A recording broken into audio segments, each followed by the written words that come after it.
So friends, अब हमारा topic है part 2 of the constitution that deals with what citizenship. See, like any other modern state, India has two kinds of people. One is your citizen and second one is your aliens. ठीक है.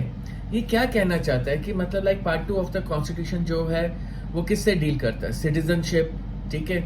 तो citizenship में अब हम बताएंगे कि citizen होते कौन है, सिटीजनशिप का मीनिंग क्या होता है, ये सब चीजें अब हम इसमें डिस्कस करेंगे. और what are the various modes of acquiring citizenship.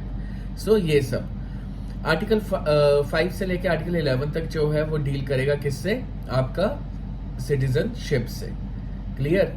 तो अब ये देखो, जो हमारी जो मॉडर्न स्टेट है इंडिया, ठीक है, तो इंडिया जो है वो क्या कहता है? इंडिया ने लोगों को दो तरह से डिवाइड किया हुआ है. वो किस कैटेगरीज में दो तरह से लोगों को डिवाइड किया गया है? एक को बोला जाता है सिटीजन्स और दूसरे को बोला जाता है एलियंस. ठीक है. तो सिटीजन्स और एलियंस में क्या डिफरेंस होता है? सो गाइस देखो, सिटीजन्स कौन हुए? Citizens are those persons who are having a legal relationship with its country. मतलब in a simple words you can define citizenship as what? It is a legal relationship of an individual with its country. अब whereas हम aliens की बात कर रहे हैं, aliens कौन हुए? aliens ये नहीं कि भाई जो जैसे कोई मिल गया मूवी में ऋतिक रोशन के पास आया था जादू, नॉट दैट एलियन. हम यहाँ पे अगर एलियन टर्म यूज कर रहे हैं वो पॉलिटिकल सेंस टर्म में हम यूज कर रहे हैं. Aliens means the citizens of other countries, foreigners, उनको हम क्या बोलते हैं? एलियंस. और एलियंस भी जो होते हैं वो दो कैटेगरीज में डिवाइड किए गए हैं, क्लासिफाई किए गए हैं. One is your friendly alien and second one is your enemy alien. Friendly aliens कौन हुए? वो फॉरनर्स जिनके साथ अभी हम बिल्कुल पीसफुल रिलेशन में हैं, जिन कंट्रीज के साथ. ठीक है. तो जैसे नेपाल वगैरह, श्रीलंका, यूएसए, कनाडा, ये सब क्या है? ब्रिटेन क्या है? Peaceful countries. अभी इनके साथ हमारा पीसफुल रिलेशन चल रहा है, रशिया वगैरह. तो यहाँ के जो लोग हैं वो हमारे लिए कौन है? Friendly aliens. और हम उनके लिए फ्रेंडली एलियंस, इंक्लूडिंग आप चाहे चाइना ले लो, चाहे पाकिस्तान ले लो, ये सब कौन है? यहाँ के लोग हमारे लिए फ्रेंडली एलियंस. अब आप कहोगे सर एनिमी एलियंस कौन हुए? फिर एनिमी एलियंस उस कंट्री के सिटीजन्स होते हैं जिसके साथ हम actual in terms of war हो. Always remember this thing, the citizens of that country with which we are in actual state of war, जिसके साथ हमारी एक्चुअल जंग चल रही हो, उधर के सिटीजन्स को हम क्या बोलते हैं? Enemy aliens. ठीक है. So citizens are full members of the Indian state and owe allegiance to it. They enjoy all civil and political rights. अब जो सिटीजन्स होंगे जिस कंट्री के, अब हम इंडिया की बात कर रहे हैं, इंडिया के जो सिटीजन्स हैं वो सारे के सारे civil as well as political rights उनको दिए जाते हैं. वेयर एज जो एलियंस होते हैं on the other hand are the citizens of some other state and hence do not enjoy all the civil and political rights. They are of two categories, friendly aliens and enemy aliens. ये मैंने आपको अभी clear कर दिया था इसका concept कि friendly aliens कौन होते हैं और एनिमी एलियंस कौन होते हैं. अब देखो, मैंने आपको बताया इसमें आर्टिकल 5 से आर्टिकल 11 तक इसमें डील करेंगे.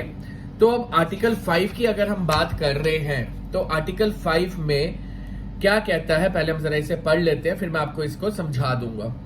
आर्टिकल 5 कहता है, persons who had his domicile in India and also fulfils any of the three conditions likewise if he was born in India और if either of his parents was born in India और if he has been ordinarily resident in India for 5 years immediately before the commencement of the constitution became a citizen of India.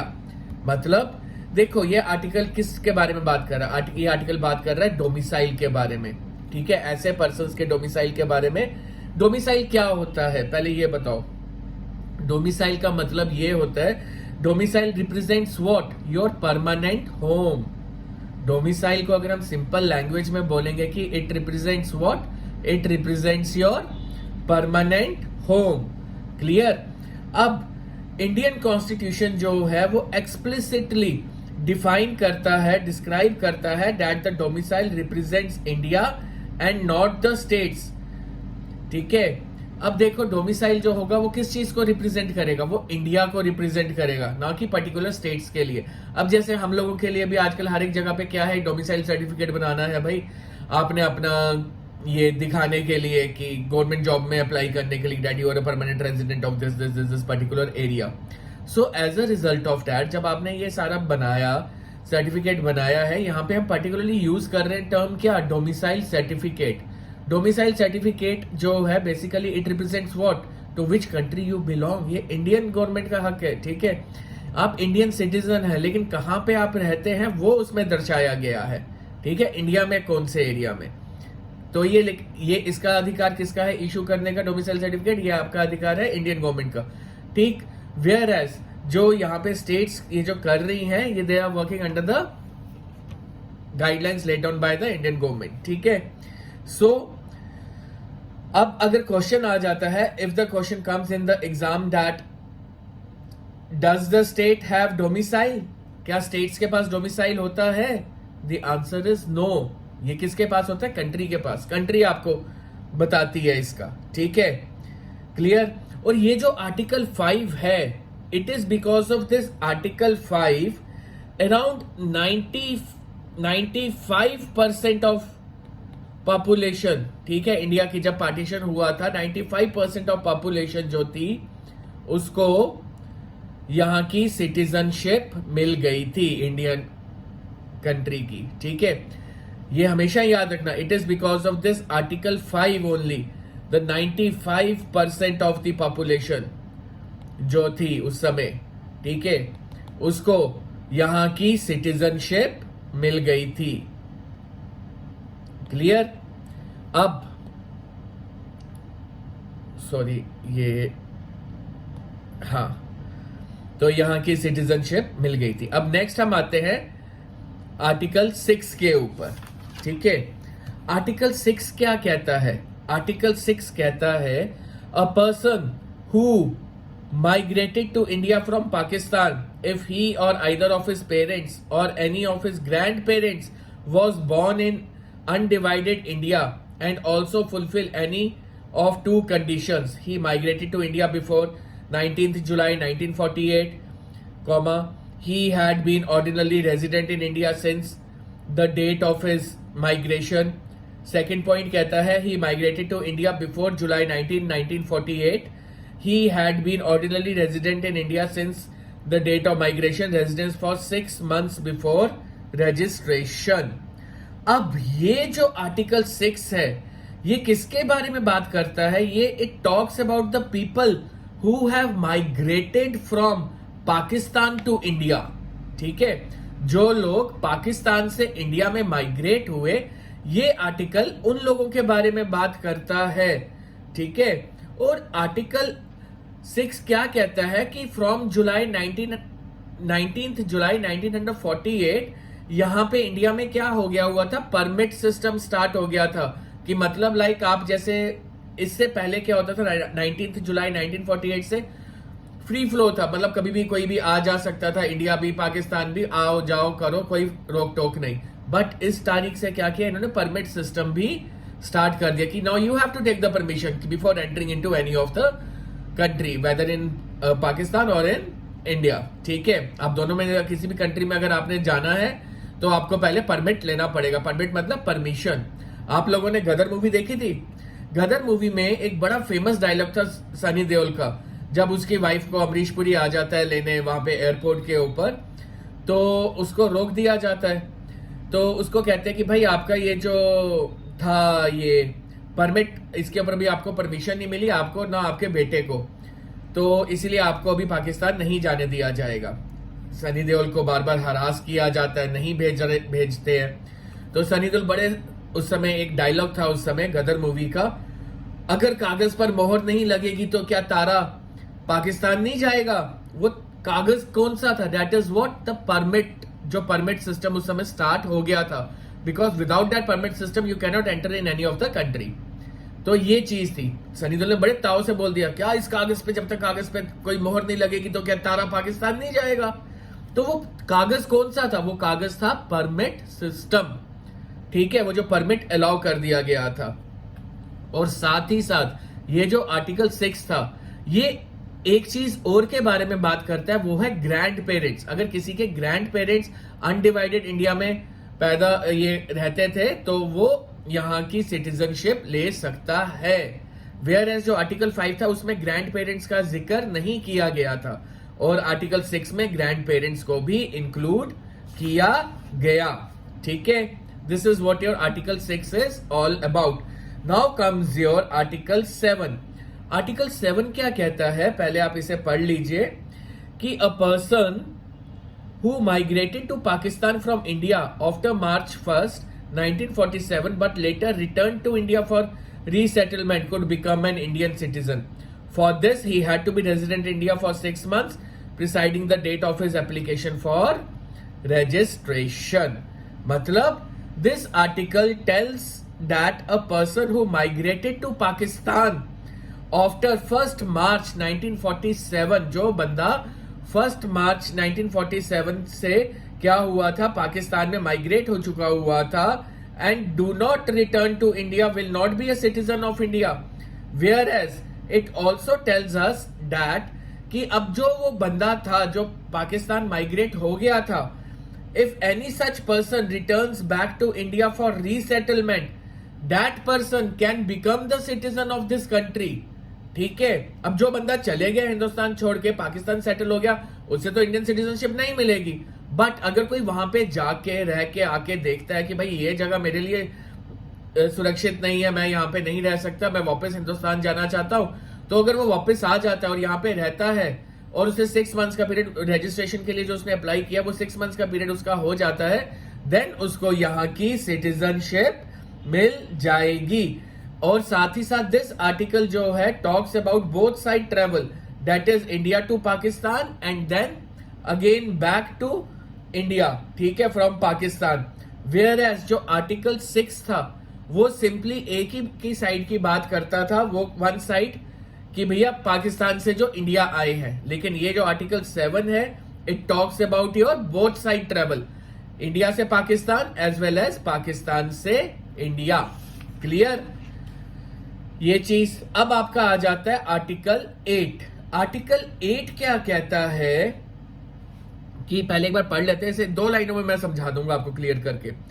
A person who और any of whose parents और grand parents was born in undivided India but who is ordinarily residing outside India shall become an Indian citizen if he has been registered as a citizen of India by the diplomatic consular representative of India in the country of his residence, whether before or after the commencement of the Constitution.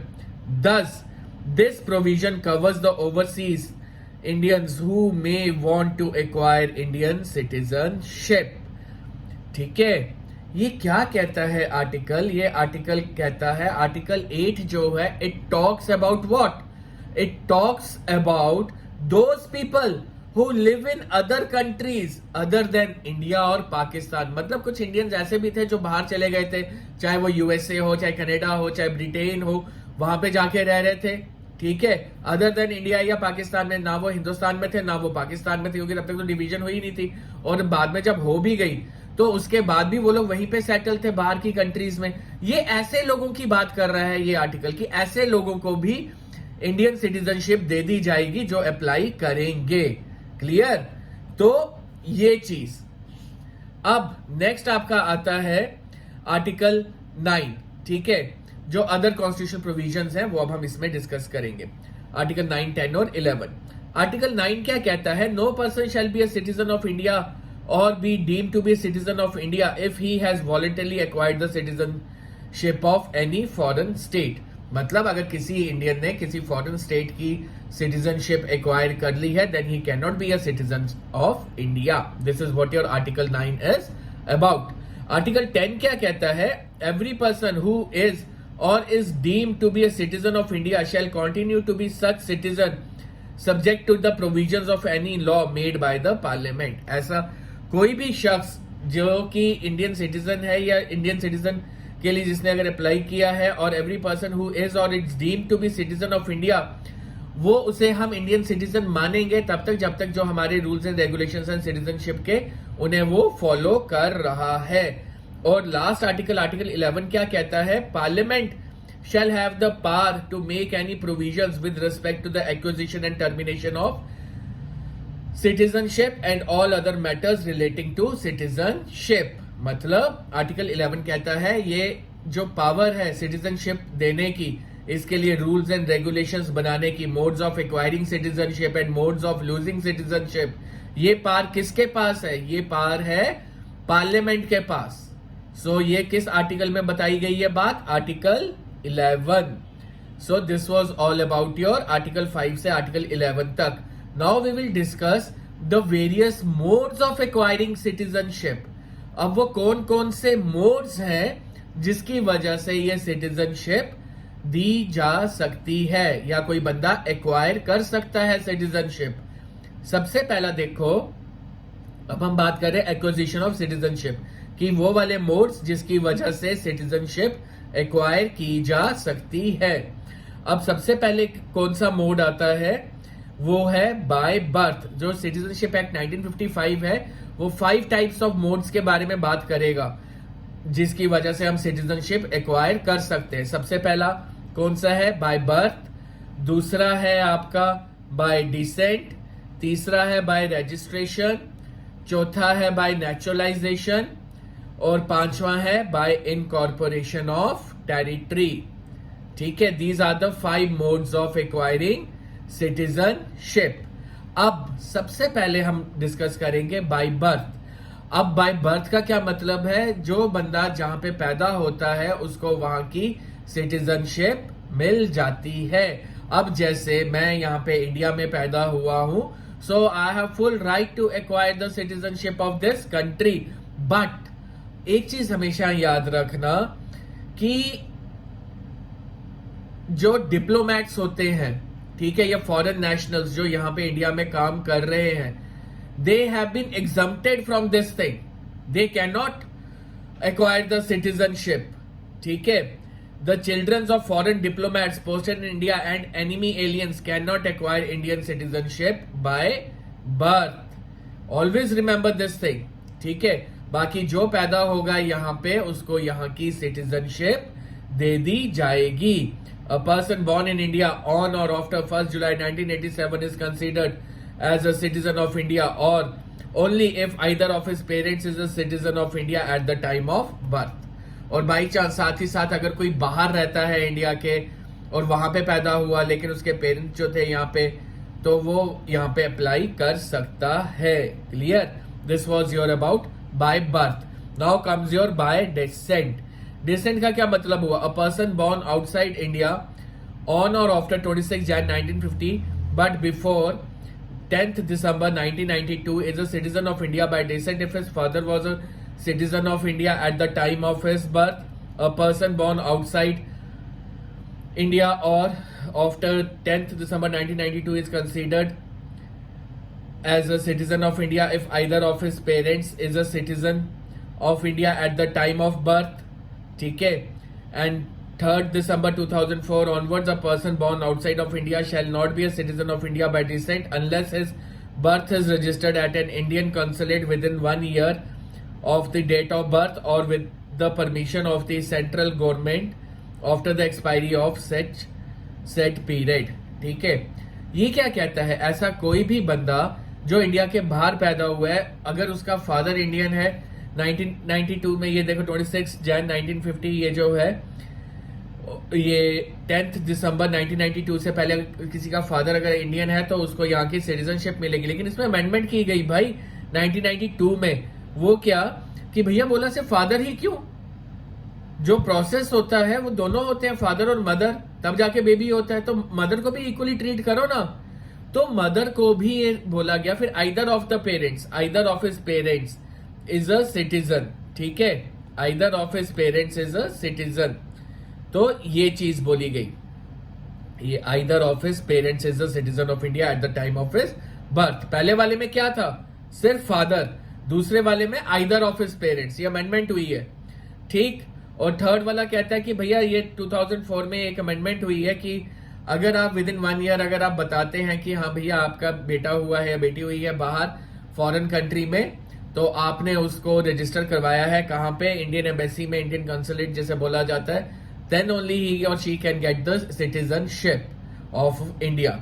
या फिर अगर वो period अगर delay हो जाता है तो फिर स्पेशल प्रोविजंस अडॉप्ट किए जाते हैं, परमिशन ली जाती है वो पीरियड एक्सपायर होने के बाद। Now next comes your bye registration. Bye registration से क्या मतलब है कि for a particular time period जब आप इंडिया में रह लेते हो उस समय क्या होता है, resident of India for 7 years अगर आपने हो लिए हो यहाँ पे, तो आप क्या करते हो, एक अथॉरिटी के पास जाते हो, उन्हें कहते हो कि kindly register me as a citizen of this country. तो आप एक रजिस्ट्रेशन का प्रोसेस फॉलो करते हैं और उसमें आपको क्या किया जाता है, रजिस्टर कर दिया जाता है यहाँ पे as a citizen of India, ठीक है। तो ये चीज registered as an overseas citizen of India, card holders for 5 years and who is ordinarily resident of India for 12 months before making an application for registration. Person who is married to a citizen of India and is ordinarily resident of India for 7 years. मतलब basic requirement क्या है, 7 years भैया आपने यहाँ पे रहना है, तो उसके बाद आप अपने आप को रजिस्टर करवा सकते हो। This is what your bye registration process का क्या मतलब है, ये इसका मतलब है कि 7 years रहने के बाद अब रजिस्ट्रेशन अथॉरिटी जो है उसके पास जाओ, फॉर्म भरो और बोलो कि now kindly register me as a citizen of this country. Then comes your by naturalization. Naturalization में क्या है कि सपोज आपने देखो यहाँ पे 7 years का टाइम पीरियड आपने बिता लिया, लेकिन अभी आप रजिस्ट्रेशन ऑफिस गए नहीं, वहां पे आपने रजिस्टर करवाया नहीं, तो कोई बात नहीं। तो क्या होता है कि आप नेचुरलाइज तरीके से, आप naturally you are the citizen of this country, ठीक है। तो ये चीज नेचुरलाइजेशन का ये मतलब हो कि if you have not got yourself registered to the registering authority but you have spend more time in this country, more than 7 years, अब आपको यहाँ पे 12 साल हो गए हैं, so you have naturally become the citizen of this country. Clear, ये चीज। अब लास्ट में क्या आता है, bye incorporation of territory. Incorporation of territory से क्या हुआ कि जब आप कोई टेरिटरी को एनेक्स करते हो तो वो टेरिटरी भी आपके यहाँ का हिस्सा बनती है। जब आप सपोज करो कि आप यहाँ पे मैंने पौंडीचेरी की एग्जांपल दी है, ठीक है। आप ऐसे समझो कि सपोज करो आज इंडिया और पाकिस्तान के बीच में वॉर हो जाए और ऑब्वियसली इंडिया जीतेगी, तो वहां के जो लोग होंगे उनको ऑप्शन दिया जाएगा, either you live a life of a refugee और ऑफ अ सिटीजन, तो ऑफ बीइंग इंडिया, ठीक है, इंडियन सिटीजन की तरह रहो या फिर एज ए रिफ्यूजी रहो। सो उनको ऑप्शन दिया जाता है। जब आपने टेरिटरी ही एनेक्स कर ली तो वहां पे 7 लोग भी तो आपके पास आ गए ना वहां के, तो आप वहां के लोगों को भी आपको फिर सिटीजनशिप का आप उन्हें ऑप्शन दे देते हैं। Clear, so this is what it means by incorporation of territory. अब नेक्स्ट मोड आपका आता है, जो नेक्स्ट टॉपिक हमने डिस्कस करना है वो क्या है, लॉस ऑफ सिटीजनशिप। सिटीजनशिप कैसे गवा दी जाती है, कैसे आप दे सकते हो, कैसे छोड़ सकते हो सिटीजनशिप।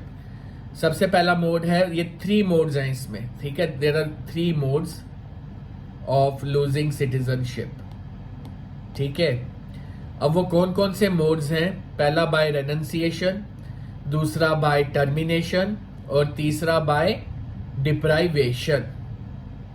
इसमें क्या है कि भाई आप कल को बाय रेनंसिएशन से क्या मतलब है, बाय रेनंसिएशन से मतलब है रिनाउंस करना, ठीक है, मतलब खुद से ही त्याग देना। आप कहते हो ना कि मैं आज मैंने अमेरिकन सिटीजनशिप ले ली है तो I am renouncing the Indian citizenship, या मैंने ब्रिटेन की सिटीजनशिप ले ली है, इंग्लैंड की सिटीजनशिप ले ली है, तो I am renouncing the citizenship of India. तो आप अपने से खुद से त्याग कर देते हो एक सिटीजनशिप का, तो उस चीज को हम क्या बोलते हैं, बाय रेनंसिएशन, ठीक है। This is what your term renunciation means. Next comes your by termination. देखो जब कोई भी सिटीजन, इंडियन सिटीजन एक्वायर कर लेता है दूसरी कंट्री की सिटीजनशिप जिसके साथ हमारे टाई अप्स नहीं होते, तो हम क्या करते हैं, उसकी सिटीजनशिप टर्मिनेट कर देते हैं। सपोज हमारा जैसे टाई अप किसी भी इस्लामिक कंट्री के साथ नहीं है, चाइना के साथ नहीं है, बांग्लादेश, भूटान वगैरह इनके साथ नहीं है, तो हम यहाँ पे अगर कोई इंडियन सिटीजन यहाँ की सिटीजनशिप एक्वायर कर देता है तो इंडियन गवर्नमेंट क्या करेगी, इमीडिएटली उस सिटीजन की सिटीजनशिप कैंसल कर देगी, टर्मिनेट कर देगी। When an Indian citizen voluntarily acquires the citizenship of another country, his Indian citizenship automatically terminates. This provision, however, does not apply during the war in which India is engaged. Next comes your by deprivation. By deprivation से क्या होता है, जब आपने citizenship fraud means से acquire की, जैसे कि मैंने आपको बताया इंडिया में अगर आप 7 years रहते हो then only you can acquire the citizenship of this country. अगर कोई फॉरेन नेशनल यहाँ पे रहता है देन ओनली. तो अब वो फॉरेन नेशनल क्या करता है, अभी उसको सिर्फ 2 साल हुए होते हैं यहाँ पे रहने के हुए, ठीक है, अभी सिर्फ 2 years हुए हैं. तो वो जाता है रजिस्ट्रेशन ऑफिस और वहां पे कहते हैं नहीं जी मेरे को तो यहाँ पे 7 years से ज्यादा हो गया तो मेरे को सिटीजनशिप यहाँ की दे दी जाए. तो इसने क्या किया, इसने किया फ्रॉड, ठीक है, फ्रॉड तो कर दिया. अब उस समय तो इसको मिल गई सिटीजनशिप, लेकिन जैसे गवर्नमेंट ने वेरिफिकेशन की तो गवर्नमेंट फाउंड आउट, वो ऑफिस रजिस्टरिंग अथॉरिटी जो थी उसने उसको पता चला कि इस बंदे ने तो झूठ बोल के धोखा करके ये सिटीजनशिप एक्वायर की है. तो उसे क्या करेंगे, इमीडिएटली सबसे पहले तो उसे हवालात में ठोकेंगे और दूसरा उसको उसकी जो सिटीजनशिप दी गई है उससे टोटली डिप्राइव कर दिया जाएगा. डिप्राइव का मतलब क्या हुआ, वंचित करना, ठीक है, किसी से वो चीज वापस छीन लेना, उससे उसको अधिकार खत्म कर देना. This is what deprivation means, ठीक है. इसमें क्या है एक बार पढ़ ही लो आप. It is a compulsory termination of Indian citizenship by the central government if the citizen has obtained the citizenship by fraud, the citizen has shown disloyalty to the constitution of India, the citizen has unlawfully traded or communicated with the enemy during a war, the citizen has within 5 years after the registration or naturalization been imprisoned in any country for 2 years, the citizen has been ordinarily resident out of India for 7 years continuously. मतलब India से बाहर है अगर वो continuously for 7 years, तब भी हम उसकी सिटीजनशिप यहाँ की खत्म टर्मिनेट डिप्राइव उसे कर सकते हैं. अब देखो, अब थोड़े से हम लोग कंसेप्ट्स पढ़ेंगे. पर्सन्स ऑफ इंडियन ओरिजिन, साथ ही साथ ओवरसीज सिटीजन ऑफ इंडिया, और लास्ट में हम पढ़ेंगे थोड़ा सा भारतीय प्रवासी भारतीय दिवस, जिसे हम क्या बोलते हैं, नॉन रेजिडेंट डे, इन तीनों के बारे में. अब देखो पर्सन्स ऑफ इंडियन ओरिजिन क्या हुए, ये नाम से ही आपको पता चलना चाहिए, पर्सन ऑफ इंडियन ओरिजिन, ठीक है. ये क्या है, a person would be eligible for PIO card if he is a person of Indian origin, जिसका ओरिजिन इंडियन हो, ये याद रखना, नाम से ही पता चल रहा है. Is a citizen of any country accept Pakistan, Sri Lanka, Nepal, Bangladesh, Bhutan, China और अफगानिस्तान, और has held an Indian passport of any other time or is the spouse of a citizen of India or is a person of Indian origin. PIO card holders can enter India with the multiple entry feature for 15 years. They do not need a separate visa. मतलब देखो, जो बंदा Indian origin का हो, ठीक है, but foreign country में काम कर रहे हैं, वहां पे ही स्टैब्लिश हो चुके हुए हैं, तो उनको ये पीआईओ कार्ड्स दिए जाते हैं, इशू किए जाते हैं, और वो उस कार्ड की मदद से मल्टीपल एंट्री फीचर्स है, उनको मल्टीपल टाइम वो आ सकते हैं यहाँ पे इंडिया में, ठीक है. They do not require any sort of separate visa, ठीक है. और ये जो पीआईओ कार्ड बनता है ये वैलिड होता है फॉर 15 ईयर्स, उसके बाद उसे रिन्यू करवा लो, ठीक है, ये चीज. अब आ गया आपका overseas citizen of India. Overseas citizen of India या ओसीआई कार्ड, वो हम किसको देते हैं, ये बेसिकली दिया जाता है किसको, ये दिया जाता है आपके, ये OCI card is for foreign nationals, जो फॉरेनर्स होते हैं उनके लिए, who were eligible for Indian citizenship, जो एलिजिबल हो गए हैं इंडियन सिटीजनशिप के लिए, or was an Indian citizen on और after that date. Citizens of Pakistan and Bangladesh are not eligible for OCI card. OCI card holder does not have voting rights. OCI is not dual citizenship. OCI card holders are not Indian citizens. The OCI card is a multi-purpose, multiple entry, lifelong visa for visiting India. Persons with OCI card have equal rights as NRI in terms of financial, educational and economic matters. But they cannot acquire agricultural land in India. Clear? अब ये देखो, ये जो OCIs होते हैं ये तो foreign nationals हुए. अब ये फॉरेन नेशनल्स का क्या पर्पस हुआ कि भैया ये लोग जो होते हैं, ये लोग मल्टीपल एंट्रीज वगैरह यहाँ पे इनको राइट्स भी दिए जाते हैं, बट ये क्या इन पे एक तरह से रिस्ट्रिक्शन भी लगाई गई है कि ये लोग एग्रीकल्चरल लैंड जो है दे can not acquire in India, clear. और ये लोग मल्टीपल टाइम ये लोग आ सकते हैं, जा सकते हैं, बट इनको वो अधिकार नहीं दिए गए हैं जो स्पेशली जो सिटीजन्स को दिए जाते हैं। They are totally barred from those rights and regulations, clear. तो अब जो सिटीजन्स होते हैं जैसे पाकिस्तान के, बांग्लादेश के, ये लोग क्या है, they are not eligible for this OCI cards, clear. अब लास्ट हमारा जो टॉपिक आता है वो है प्रवासी भारतीय दिवस, नॉन रेजिडेंट डे भी जिसे बोला जाता है। देखो कई बार, एक बार मैंने एग्जाम में पढ़ा था कि किसी एक एग्जाम में आया था कि NRI की फुल फॉर्म क्या होती है, what is the full form of NRI। वहां पे 4 ऑप्शंस दिए गए हुए थे, non residence of India, non ये सब वो सब। तो जो करेक्ट आंसर है, देखो कई स्टूडेंट्स गलती कर जाते हैं, NRI की बोलते थे non residential of India, non residential Indian. हाँ, तो इसका क्या है correct answer, non resident NRI की फुल फॉर्म जो होती है उसका करेक्ट जो है फुल फॉर्म वो क्या है, नॉन रेजिडेंट इंडियन, ठीक है, non resident Indian, this is what NRI की फुल फॉर्म, क्लियर। कभी इसे गलती मत कर देना, जनरली लोग इसको गलत करते हैं। बहुत इजी सा सवाल होता है बट फिर भी लोग इसमें गलतियां कर जाते हैं। अब देखो नॉन रेजिडेंट डे मतलब NRI डे जिसे हम बोलते हैं, उसे हम हिंदी में क्या बोलते हैं, प्रवासी भारतीय दिवस। ये कब मनाया जाता है, it is celebrated every year.